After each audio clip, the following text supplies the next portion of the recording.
দেখে আসলে দু চোখের পানি এসে যায়। দেখেন কিভাবে কত কষ্ট করছে তারা, কত কষ্ট করে কত শ্রমের বিনিময়ে তারা একটা অর্থ উপার্জন করছে। আপনারা দেখতে থাকুন, আপনাদের হয়তো অনেকেরই এরকম কষ্ট করে আপনারা জীবিকা নির্বাহ করেন।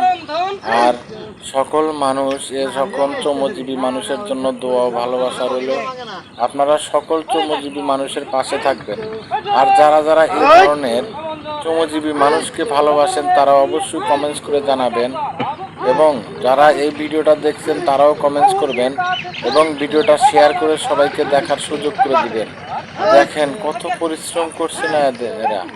এই পরিশ্রমের মাধ্যমে হয়তো তারা কোনো একটা সময় কোনো একটা অবস্থানে তারা দিন শেষ হবে, সেই শেষ হওয়ার ক্লান্তি লগ্নে তারা কিছু সামান্য উপার্জন করে তারা সন্তান পরিজন নিয়ে সুখে শান্তিতে থাকার জন্য এই কষ্টগুলো করছে। সম্পূর্ণ নিজের ভালোর জন্য নয়, এটা সম্পূর্ণ পরিবার পরিজনের সুখের জন্য এত রাত দিন পরিশ্রম করে তারা।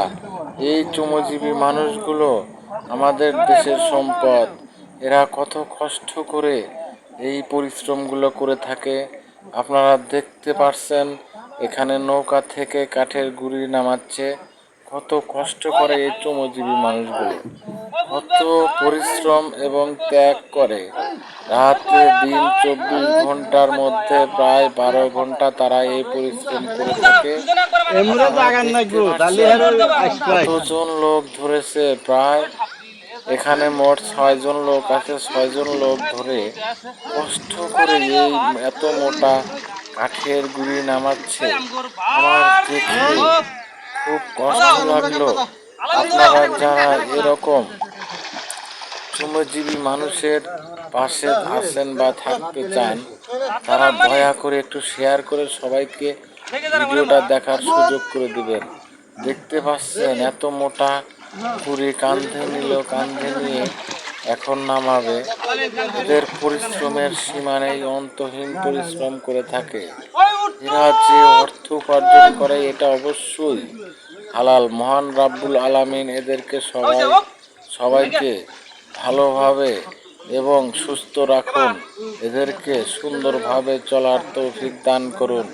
এরা দেখতে পাচ্ছেন আপনারা কিভাবে নিয়ে আসছে। হায় আল্লাহ, একটু অসাবধানতা হলেই এদের অনেক বড় ধরনের দুর্ঘটনা ঘটে যেতে পারে। দেখেন আপনারা ভাইয়েরা, দেখেন কত কষ্ট করছে তারা, কত কষ্ট করে এই কাঠের গুঁড়ি নিয়ে যাচ্ছে। হায় আল্লাহ, এদেরকে আপনি রুটি রুজির ব্যবস্থা করে দিন, সকলে ফলো করে যাবে।